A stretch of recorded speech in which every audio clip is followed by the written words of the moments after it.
Okay, good morning. I'm really glad to be here to participate in this very important discussion and to share some thoughts related to the role of racism in the generation of health inequities.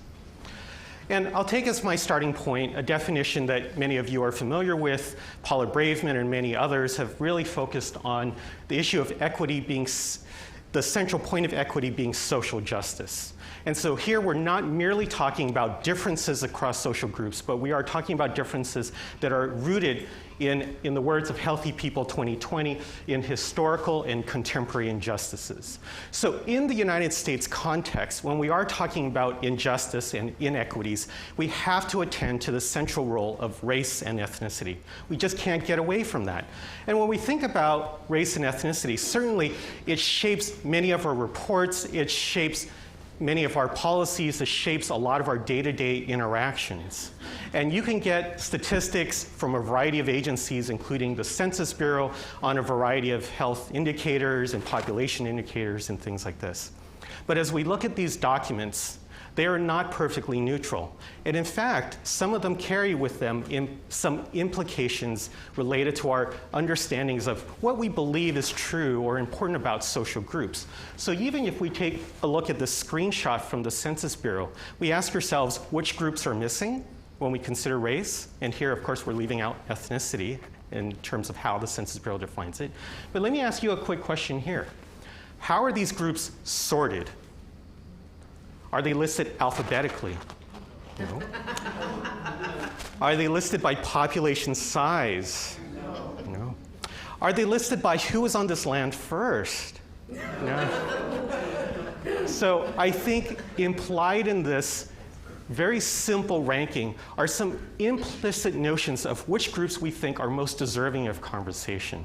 And as we go forward today and talk about health equity, we want to interrogate some of these assumptions that we might have, even in very neutral-looking documents such as this. As we talk about race in the United States, we have to confront the historical reality of racism. It's a historical and contemporary fact that racism has shaped the lives and meanings of people of color in the United States. And many scholars have talked about racism at multiple levels, including some of the early writings by Carmichael and Hamilton that talked about racism as stemming from both interpersonal and structural levels. And more recent scholars, such as Kamar Jones, have talked about a variety of these levels. And so today we're going to adopt this multi-level perspective in thinking about race and racism. Okay. This multi-level thinking and understanding of race and racism can be, I like to use the iceberg analogy in thinking about this.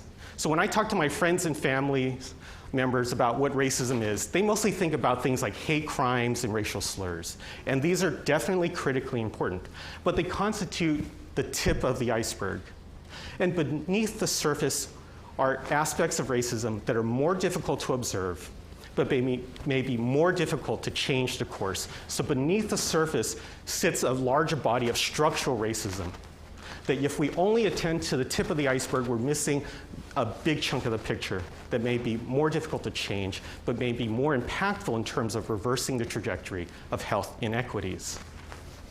This multi-level perception and understanding of race and racism parallels very well a broader understanding of a multi-level production of well-being. So Uri Bronfenbrenner and many others have talked about how the health and well-being of individual persons are not simply about their personal behaviors, but also, importantly, a function of who their peers are, what's going on with their families, where they live, where they work, where they play, the laws of the land, the economic conditions from which they live, and where they are in a particular historical moment. And so we have a multi-level understanding of the production of health and a multi-level understanding of the role of race and ethnicity. And I think it's critically important as we think about health inequities that we adopt this multi-level perspective.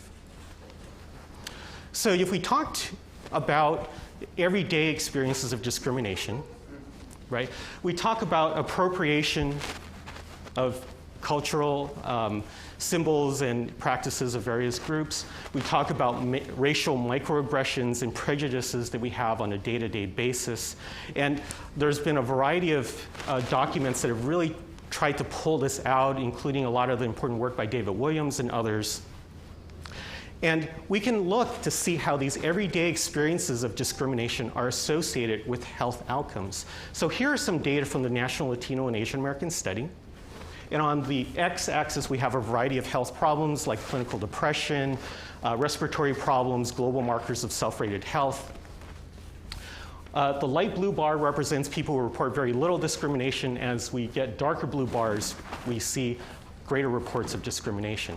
And what you see here for Asian Americans is a dose-response relationship between people's everyday experiences of discrimination and a variety of indicators of morbidity.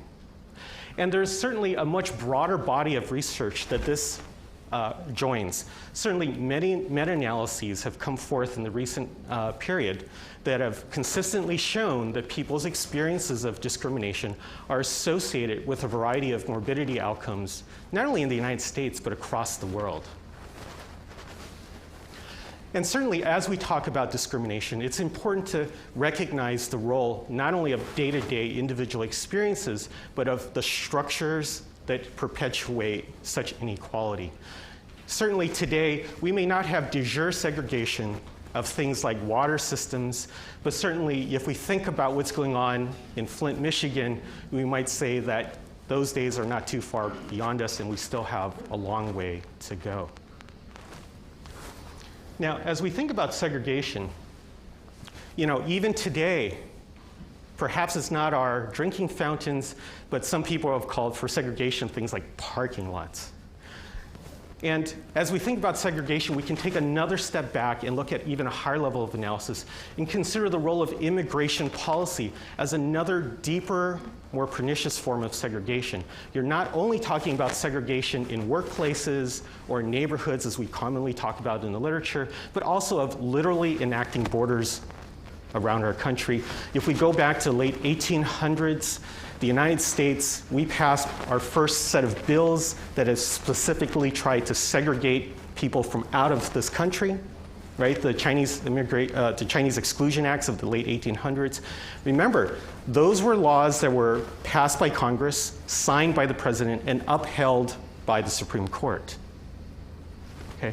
And so we can think about these multiple levels of segregation from the very micro levels of drinking fountains all the way up to what kind of borders we decide to put up. And again, those conversations are still very much a part of us today. And they echo in our communities and it generates many topics of concern. Some years ago, Devin Payne-Sturgis and I decided to put our heads together to think about how segregation might be related to health. And certainly this joins a much broader body of research trying to look at segregation, including some of the early work by Tom Levis and many others who have really tried to empirically document how segregation might be related to illness. And certainly one of the key propositions is that segregation concentrates things like poverty and other social problems. Okay. Devin's an environmental health scientist, and so from her perspective, a lot of her work focuses from that literature on environmental justice. And so we really want to think about how these two literatures might merge together, because traditionally they weren't. Okay. And as we put it together, a couple of ideas sparked. And I proposed two ideas. One is that segregation not only concentrates these social and environmental toxins, but it's actually, they might potentially amplify each other.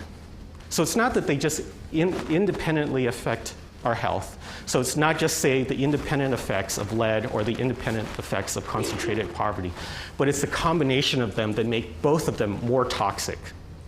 Okay.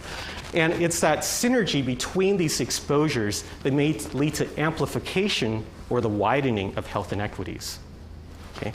So this is a little bit of a bold claim. I want to give you just a little bit of a teaser using data from N. Haynes. So this is research led by Maggie Hicken. And what we're looking at here are levels of blood lead measured in the blood. And here we have systolic blood pressure. Okay. And this dotted line that's in green are whites who are above the poverty level. So here, it's a flat line. There's really not much going on. If we look at African Americans who are also above the poverty line, it's almost a flat line. There's a slight uptick. And of course, you do see a disparity here in blood pressure. And there's definitely a well-documented disparity in terms of things like hypertension. Okay? Now, if we consider whites who are below the poverty line, it's also a very similar line to the one we saw before. But now, if we look at African Americans who are below the poverty line, we see a very different relationship. We see that blood lead is related to a greater increase in systolic blood pressure. And not only that, but you see that the gap is widening. Okay? And if we look, and that's the graph for men, if we look at the graph for women, it looks very similar. And perhaps it might just be a function of the indicators we choose. Certainly it's NHANES, so we're limited by secondary data. But if we take another indicator, such as looking above and below having a high school degree, so looking at education, you see very similar patterns. So I think this is an interesting idea that it's really the combination of these characteristics, of these toxins, that may be related to widening inequities. Okay. Now, all those ideas that I'm positing here, the intersection between social class and race and ethnicity, can be framed in a different way in much broader research related to intersectionality. Intersectionality recognizes that our identities, that our social categories, are not simply single categories. So we can't just consider race by itself. We can't simply consider gender by itself. If we go back to the work of, for example, people like Patricia Hill Collins, we understand that being a black woman is fundamentally different than being a white woman. And it's the intersection of these categories and, in her words, interlocking systems of oppression that we have to understand how our lives are changed and generated. Okay. And so using an intersectionality framework, there's a lot of different ways we can think about this. And one way we can think about it is in terms of what people call the double jeopardy or the double whammy hypothesis. In other words, it's not merely about being a woman or merely about being an African American person or an Asian American person, but the combination of these two statuses creates some synergies that we didn't have with just single categories. And so here's some work in a paper by Annie Rowe that if you look at the leftmost column or rightmost column on your side, these are reportings from white women of their experiences of discrimination based on gender and on race. And not surprisingly, white women report a fair degree of gender discrimination and relatively little racial discrimination. But if you look at the other groups, Asians, African Americans, and Latinas, not only do they report a fair degree of gender discrimination, but also higher levels of racial discrimination. So here we can think that it's multiple kinds of discrimination acting simultaneously for different groups. And if we turn to some work by Cindy Songalong, this is a study of Cambodian American youth. Okay? And so here we have depressive symptoms on the y-axis and reports of discrimination on the x. And these are Cambodian American boys. And you can see that there's that expected relationship between discrimination and greater depression. But consistent with that double jeopardy hypothesis, she finds that the strength of the association is stronger for Cambodian American girls. Okay. Now, we can also take this idea of intersectionality and apply it to other characteristics. Here I want to point to some work by Takashi Akasura. And this is an interesting study because he looked at Japanese Brazilians. So Japanese Brazilians are people who were born in Japan, emigrated to Brazil, worked there for some time, and then went back to Japan. And he's looking at their experiences of discrimination by their fellow Japanese. Okay. And so these are their reports of discrimination, and these are somatic symptoms. And you can see for Japanese Brazilians who have a high school degree or less that there's that expected relationship between discrimination and physical symptoms. But when we look at Japanese Brazilians who have finished college, we see an interaction. So there almost appears to be a protective effect here. Okay. And Here we can take another look at intersectionality, looking at immigration. So these again are data from the National Latino and Asian American Study. Here we have BMI, the body mass index. Here we have people who don't report versus people who do report discrimination. And right now we're just looking at the lines for immigrants who have been in the US for 1 year. And so you do see this increase in BMI in relation to people whose their reports of discrimination. But now if we look at immigrants who have been in the US a little bit longer, 15 years, you see a steeper slope. And if we look at immigrants who have been in the US even longer and longer, we see even a stronger relationship. What I think is most interesting here is that discrimination makes us take a new look at immigrant health. As we generally consider immigrant health in the United States, we think probably the number one construct, at least that we look at in public health, is acculturation. Right? And of course, there's been a lot of critiques about what acculturation means. I actually don't know. But generally, people frame it as becoming more Americanized. Okay? And one way that we index how we become more acculturated is years in the United States. Okay? But we can take that same indicator, and instead of thinking of it as becoming more Americanized, we can think of it as greater exposure to discrimination. So here, intersectionality in relation to immigration and race. Okay. Now, I want to pull all these things together and talk about this from a life course perspective. What's important about the life course perspective is not simply viewing human aging as a function of biology, but also profoundly understanding that as we age, we encounter new social institutions. And I would say that as we age into new social institutions, those institutions all have new ways of discriminating against us. So as we age into new forms of racism is another way to think about it. Okay. Certainly, we know that very young children experience race and use racial labels in similar ways that adults do sometimes.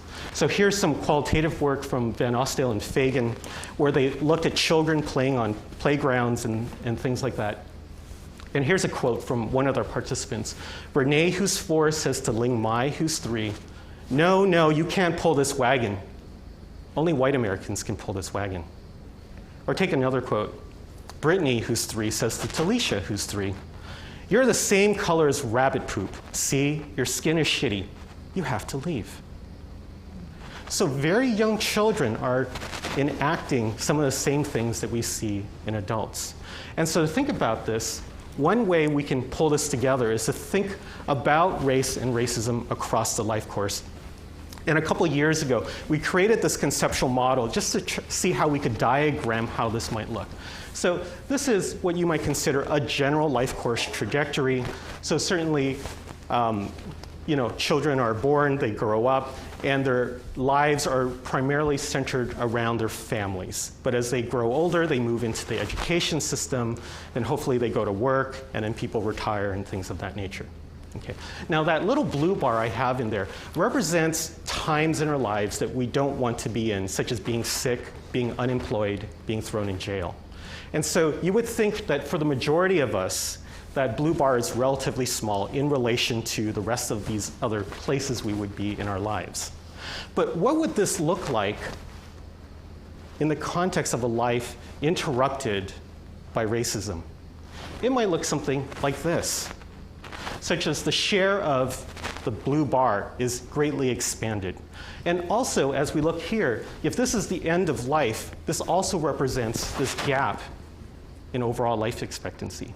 So you can think that racism can play a role in not only compressing your life, but also expanding the life in undesirable places, in wasting your time, or as I say sometimes, racism is a waste of time. Okay. All right, so that's one way we might think about this. And let's take a look from a different perspective using data from the National Longitudinal Surveys of Mature and Young Women. So this is a data set produced by the Bureau of Labor Statistics. It has a fairly large sample of working women, over 10,000 women in the US. What's nice about this data set is it's, to my knowledge, the data set that has the longest running span of repeated reports of discrimination. Here they ask about discrimination in the workplace. So of course it ignores discrimination in schools and courts and things like that, but it is focused on the workplace experiences. Another important feature of the NLS is it asks about discrimination not only based on race, but also on things like gender and age. So we can ask ourselves, if we follow women longitudinally and we ask them over many years about their reports of age discrimination, race discrimination, and gender discrimination, what would those trajectories look like? And so here, on this side, we're going to look at the trajectories for white women. This blue bar right here represents reports of age discrimination. Okay? And so for when women are relatively young, it's reports of age discrimination is relatively high, and it drops in their 30s, and it starts to rise again in the 50s or so. Okay? And it's right around age 45 that the EEOC protections on age begin. So this is very consistent with what our policies purport to do. We also see this dip in the older ages in the 60s and 70s. And I think that's attributed, remember, this is work-related discrimination. So these are women who are also retiring and also gaining higher positions of power in the workplaces. So I think that accounts for some of that dip. Okay. Now, if we look at the green line reports is about reports of gender discrimination.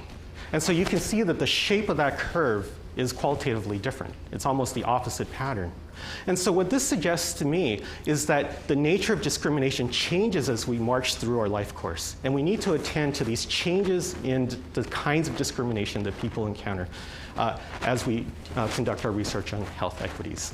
And finally, if we look at the red line, that's report of racial discrimination. And amongst white women, not surprisingly, it's relatively low. But if we look at African American women, you can see that the reports of racial discrimination are a fair degree higher. Okay? But what's also interesting here is that the shapes of age and gender discrimination for black women is roughly the same as that of white women. Certainly the amplitudes are a little bit lower, but the general pattern is similar. And I think it's looking at these commonalities of experiences that gives us some room to build coalitions.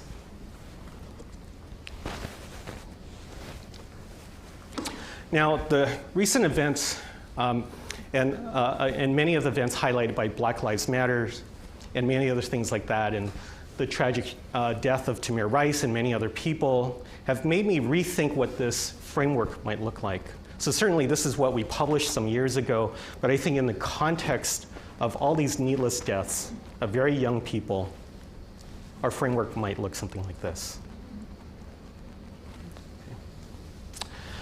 Now, I would be remiss to kind of stop here because what I've presented thus far is in essence about inequality and kind of a sad story.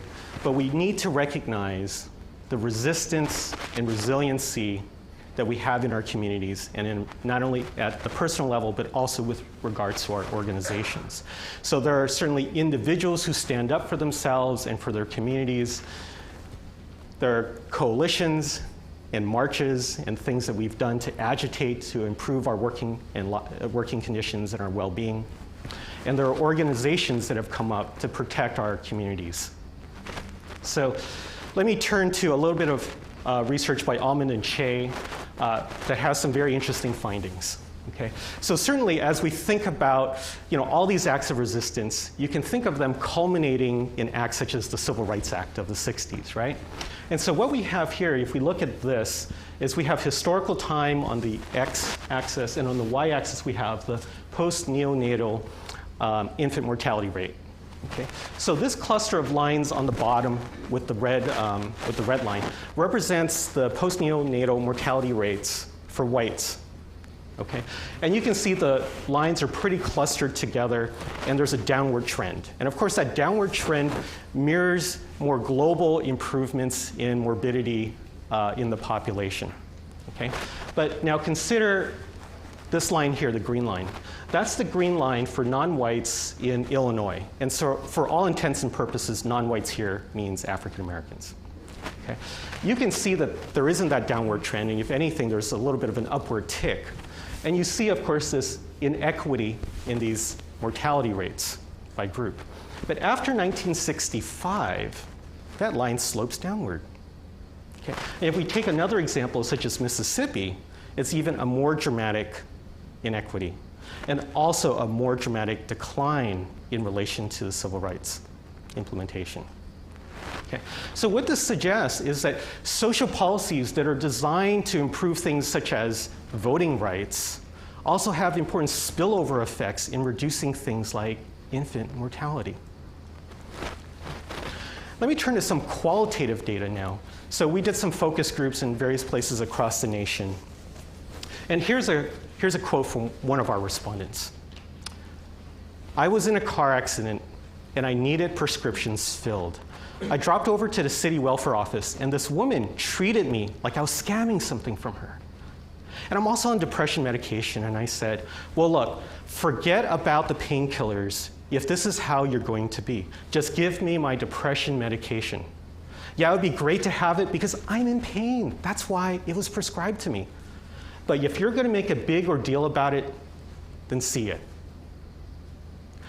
What this suggests is that people are willing to forego medications, and they're willing to endure pain in order to maintain their dignity and self-respect. And we need to honor that as we think about what health inequity means. Okay? So I think one of our tasks for today is to think about developing a framework for health equity. And I think that if we were to develop such a framework, it should have 4 parts related to a multi-level perspective, to looking at intersectionality, to looking at all these factors across the life course, and also considering our strength and resilience in our communities. So just to close this up, I think that the study of racism is something that we can't walk away with, but that it's a scientific imperative. If we really are interested in improving health inequities and achieving social justice, then we have to study racism and account for it head on. Okay. And we have to think about these interlocking systems of oppression as marching across generations and marching across the life course. Now, these are pretty bold propositions, but suppose that they are enduring and true. Then what they would suggest is that ultimately policies that are designed to improve civil rights not only buttress the foundations of a just and civil society, but a healthy one as well. Thank you for your time.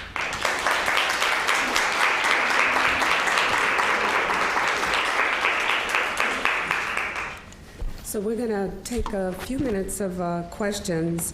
I have so many, but thank you for that.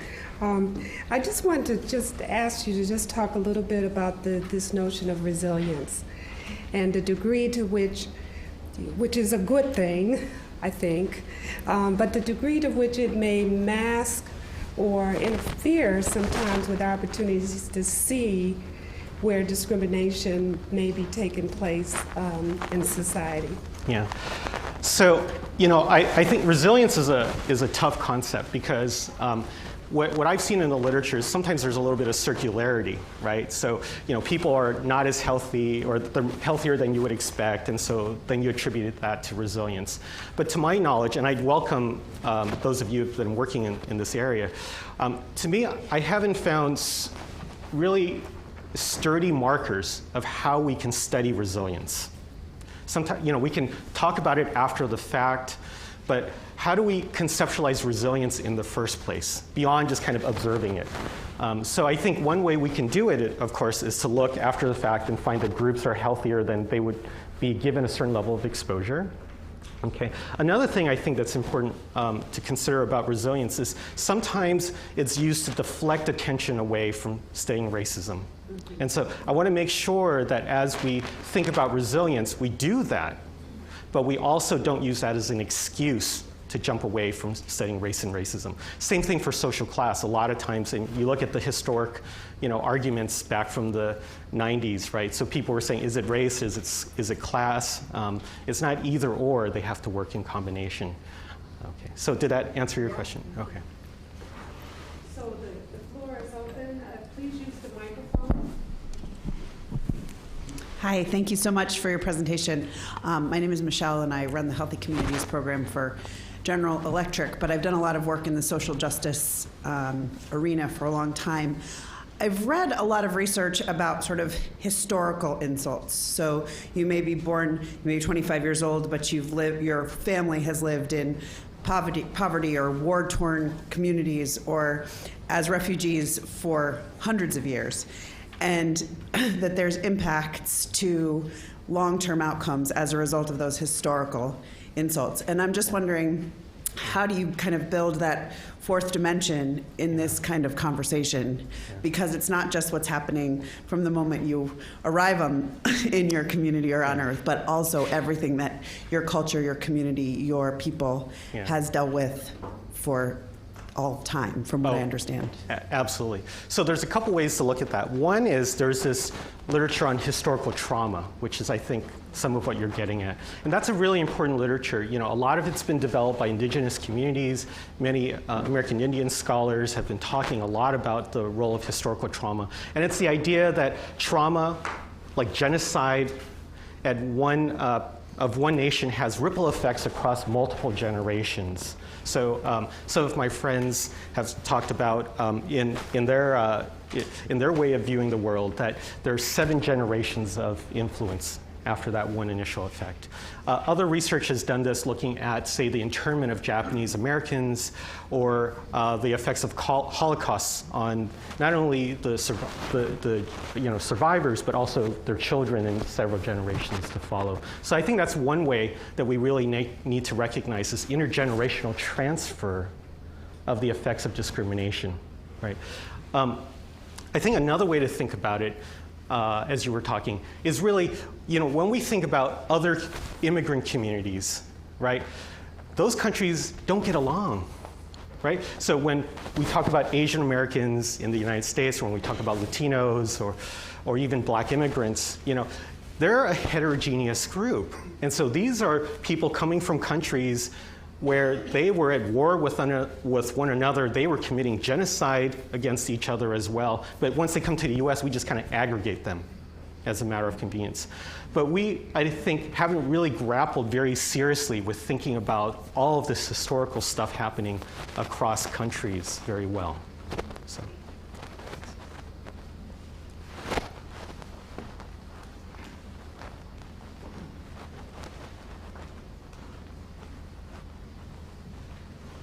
Good morning. Good morning, Dr. Gee, and really enjoyed your presentation. And I was thinking about how economic inequity plays in terms of health delivery or health status. And I didn't see you touch on that particular subject matter. I live here in DC and Ward 3. I don't know, some of you folks who live in DC. And if you go across the river on Acosta, it's like day and night. And so the health status of those communities is very disproportionate to the folks that live in Ward 3, simply because of, let's say, access to health care, better policing, better social support systems, recreational facilities. Across the river, you have proliferation of liquor stores, high crime rates, et cetera. So I didn't hear you touch about the importance of addressing economic inequities to address health disparities. So just. Yeah, thank you for that. I absolutely agree with you. And I think we have to grapple with the issue of economics. We know from a lot of research that economics and race are tightly coupled, but not perfectly coupled. But nonetheless, if you look at the work of Oliver and Shapiro, where they've talked about black wealth, white wealth gaps, right? We see that whites have tremendously more wealth over their lifetimes than African Americans do, and that whites can use this wealth to buffer them in times when they have things that they need to take care of, like when a car breaks down and things like that. We do have a lot of economic variation, heterogeneity within our communities. And so, I hope some of those ideas were embedded when I was talking about intersectionality. So when we talk about intersectionality, certainly there is a role that race plays in dampening our economic growth for individual persons as well as for communities. But also we need to recognize that within, say, the black community or the Latino community or Asian community, there's a lot of variation in health. that's related, a lot of variation in wealth and income and things like that. So we need to attend to both of them at the same time. Okay? And you're absolutely right that these economic conditions play a huge role in generating some of the inequities that we see. Did I get to you? Hi, my name is Alan Herman. The one thing that we seem to leave out in equity work is the family. We are embedded in families, and the African American family has suffered one of the great traumas of the modern era, slavery. And that affects how the family is formed, how it is broken, how it is reformed, and how it passes both culture and economics. The idea of the multi-level female-headed family, grandmother, mother, and daughter, with the absent male is actually one of the truly great risk factors. We don't study that. We seem to think that an individual is the place where both resilience and risk rests. However, it's in the family where risk, in fact, emerges, first of all. That's why infant mortality is such a big issue, because it's actually one of the few measures of family structure that we have in health. And just from an economic point of view, in most families, whether they have two parents or one, women actually tend to have the least economic power. Even if the family has wealth, the women have no wealth or less wealth. And these ideas are sort of universal. Amartya Sen talks about the distribution of money within a family in India. And if you do the same work in the United States, you have the same sort of issue that women in a family get less money and they have to do more work with that money. So if we don't study the family, the gaps that we see in equity are going to actually be there forever, because it's in the family where all of this actually emerges for the first time. So I agree. And you said it way better than I could. I'm not a family researcher, but your points are well taken. And I think as we think about building an equity framework and we think about all these things happening at multiple levels, we do have to pay serious attention to the role that family and our kin networks and support systems play. That's absolutely for sure.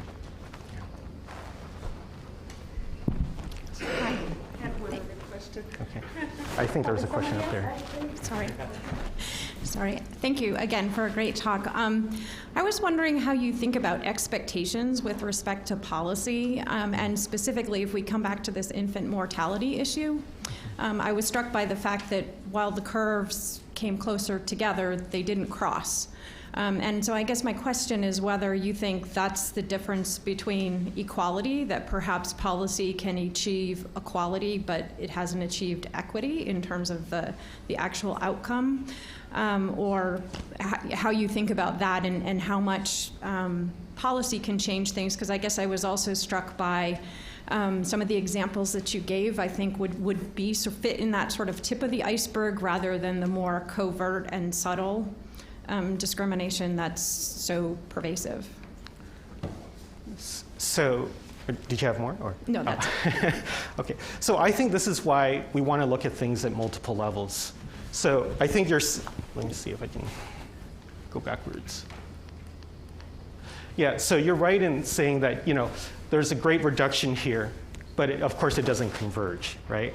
And of course, maybe if we extended these trajectories out further in time, maybe there's some convergence. Their data stopped in 74. Not yet. Oh, not yet. Yeah. Well, you're talking about yeah. Okay. So, yeah, in reality. Thanks. That whole reality thing. But I think this is why we want to look at all of these problems from a multi-level perspective. Policy can shave off some of that pie, if you will. Changing our interpersonal interactions so that we conduct fewer microaggressions against one another is another way of shaving off a piece of that pie. Changing how we build water systems, changing how we use data or ignore bits of data, and things like that contribute to another part of it. So I think if we think about reducing inequities, we probably want to think about strategies at multiple levels, because I think all of them in combination can produce inequities. And I think this is consistent with the idea that multiple levels of influence generate health in the first place. So it only makes sense that multiple levels of influence in terms of intervention are the sensible way to go. Right. Did that address your question? Yes, thank you. Okay.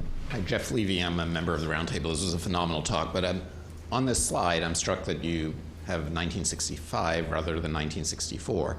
And 1964 was the passage of the Civil Rights Act, but 1965 was the passage of Medicaid. Right. And especially when you see how dramatic the decline, I don't mean to be a cynic, but I don't think discrimination disappeared that quickly in Mississippi. But there's a dramatic change in health outcomes. But less dramatic in a state like Illinois, where there was more of a safety net system. So I guess my question for you is, how do you tease out here whether it is an anti-discrimination law or a major investment in social policy? Yeah, in their paper, they jump right into the passage of Medicaid, and I don't remember all the things that they did, but they addressed that issue head on. So I would suggest that you look at the paper because they did a really nice job of kind of looking at all these alternative explanations, including the one you recommended. That's a good segue to my question. You gave a terrific orientation to this whole space, and I loved your ending about the scientific imperatives involved. I'm wondering if you could comment on the state of the political science about what are the conditions that lead to oppressive structures and policies, and what are the conditions that lead to countering them and sort of establishing more inclusive conditions? Oh boy, that's a whole big body of work.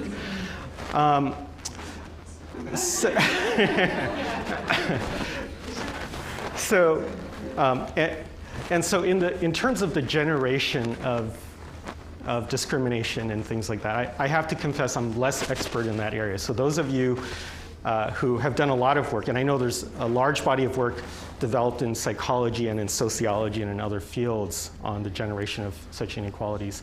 Some of it has to do with the idea that we all have biases in how we think that are based, that helps us kind of navigate a complex world. So there's all this information that's fed to us, and we use shortcuts to mentally understand how to navigate our world. So we might use shortcuts, for example, to say, oh, this person's a woman, and so I might interact with them in a certain way as a kind of a mental shortcut. Okay. And same thing, this person's Asian, well, maybe I'll take a couple mental shortcuts to interact with them a certain way. I think that helps generate some of these implicit biases that we have. But I think these are all connected to other systems that are related to the media. You know, which kinds of people do we see as heroes and heroines in our films?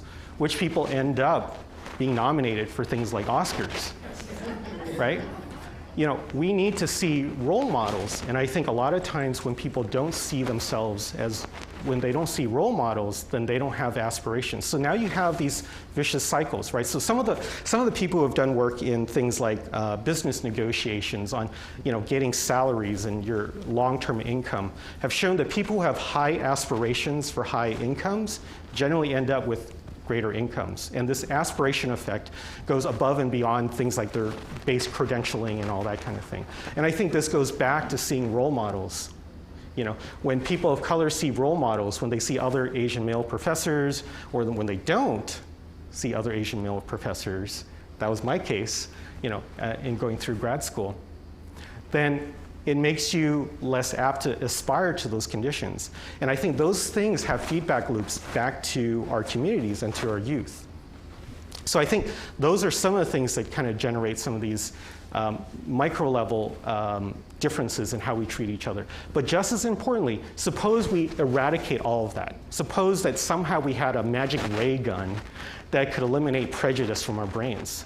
It still doesn't necessarily eradicate the fact that we have various systems that are built into place that help perpetuate and may recreate the systems of inequality that we have. So if we don't fix our water systems that have been broken in the first place, right, then it doesn't really matter in some respects what you think about, you know, on a personal level. We have time for just one more question. Thank you. George Isham, member of the Roundtable. and co-chair the roundtable. So Phyllis, in her introduction, made the observation that that there's a failure because the problem still exists. If I hope I got that right, Phyllis. I said you made the assertion in your introduction that this is an important issue because there's a failure because the problem still exists, something along those lines. I hope I've got that right. And yet your talk offers a really helpful, nuanced discussion of the topic. And it suggests to me a question around how over time at the multiple levels you describe, will we as a group, as a nation, as a region, as individuals know where we stand on the racism issue and whether we're making progress or not. Have you thought about how to build, sort of a system by which we can know where we stand? Yeah. So various groups have talked about creating a racism report card. So I think it was probably, 8 or 10 years ago, there was a working group talking about creating a racism report card in housing. So there's a large body of research in housing discrimination, and they talked about creating metrics for essentially grading us, A, B, C, D kind of thing, in terms of how we were doing in terms of racism in backgrounds. I think it was the NFL or maybe it was the NBA that also created their own racism report card some years ago. Don't hold me on this, I'll have to go back and look at my notes, but I do remember that even a national sports organization was attempting to do something like that. So I don't think we have made a lot of progress in creating a national racism report card, but if we created something like that, that would give us a starting point from today, and we could also look at some metrics that we have from other systems. We have indicators of residential segregation, dozens and dozens of indicators of residential segregation. We have some data sets like the Home Mortgage Disclosure Act that was designed to look at discrimination in bank loans and things like that. That's another way we could get some data and look at some benchmarks. But we don't really have something broad and systematic, and that would be a great thing to do to advance our study of health inequities. Well, thank you, Dr. Gee. Thank you. Wonderful presentation. Thank you.